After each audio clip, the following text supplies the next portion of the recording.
ఇండ్లలో పడితే ఏం దొరుకుతాయి? మహా అంటే 1,00,000 2,00,000 పైసలు, 2-3 తులాల బంగారం, ఇంతకంటే ఎక్కువ దొరకదు.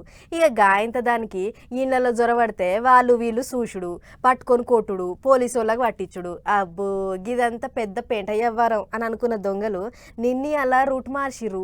కొడితే గిడితే కుంభస్థలాన్నే కొట్టాలి అన్నట్లు ఏకంగా ఏటీఎం మీదనే పడుతుర్రు. మరి ఎన్ని ఏటీఎంలను సూటి పెట్టిర్రో ఒక్కసారి చూసేద్దాం పారి. ఏమో అనుకున్నాం గాని కడప పోలీసు వాళ్ళకు పెద్ద పనే పెట్టిర్రు దొంగలు. ఏటీఎంలు కనబడితే చాలు కళ్ళల్లో నిప్పులు పోసుకుంటుర్రు. అట్లా కడప పట్టణంలో ఈడ ఆడ అనేది ఏం లేదు. ఏడ ఏటీఎం అవపడితే దాన్ని సూటి పెట్టి పగలగొడుతుర్రు, పైకం అందుకొని అవతల పడుతుర్రు. ఒంటి మిట్టలున్న ఏటీఎంలా మరి బెంకోళ్ళు పైసలు పెడుతున్నప్పుడు చూసి పాడేర్రో ఏమో తెలియదు గాని ఏటీఎం ను షితల్ చేసి వాళ్ళున్న 37 లక్షల రూపాయలను బత్తల సర్దుకొని ఎగబడ్డారట. ద్వారకా నగర్లున్న ఏటీఎం ను కూడా కొబ్బరికాయ లెక్క వగలగొట్టి వాళ్ళున్న 6,19,000 రూపాయలు అందుకొని ఉసుకో అన్నారట.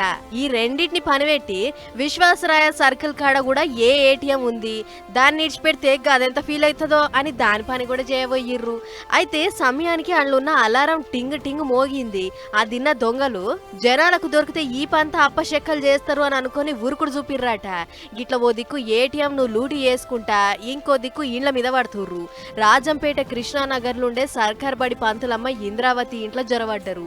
డూప్లెక్స్ ఇల్లని ఇంటోళ్ళు పైన వండుకున్నది చూసి దొంగలొచ్చి గ్రౌండ్ ఫ్లోర్ లో వాళ్ళ పని వాళ్ళు కానిచ్చుకొని పోయిర్రు. ఇక తెల్లారు లేచి చూసేటోరకు ఇంట్లున్న సామాన్ అంతా షిల్లం కొల్లం చేసినట్లు అవపడ్డదంటుర్రు. మరి ఏమేమి ఎత్తుకపోయిర్రా అక్క? 20 తులాలు బంగారు దానికి సార్. నెక్స్ట్ క్యాష్ వచ్చేసి 2 to 3 lakhs ఉంటుంది సార్. అంటే ఒక్కసారిగా అమౌంట్ క్యాష్ పెట్టింది కాబట్టి కొన్ని సంవత్సరాల నుంచి నేను అప్పుడప్పుడు కొంచెము దాచిపెట్టుకుంటాను అమౌంట్. ఏదన్నా అవసరం అకౌంట్లో అమౌంట్ లేనప్పుడు మనకు ఉపయోగపడుతుంది కదా, అంతే నా లాకర్లో నుండి మా ఆయన జోబులోంచి బీరవ తాళాలు తీసుకున్నారు, దాన్ని పాల్గొట్టారు. గదన్నట్లు ముచ్చట. అటు పులివెందుల కాడ కూడా హరినాథ్ రెడ్డి అనేట ఆయన బెంగళూరు పోయింది చూసిన దొంగలు అదే సందని అలా ఇంటి పని కూడా పెట్టిర్రు.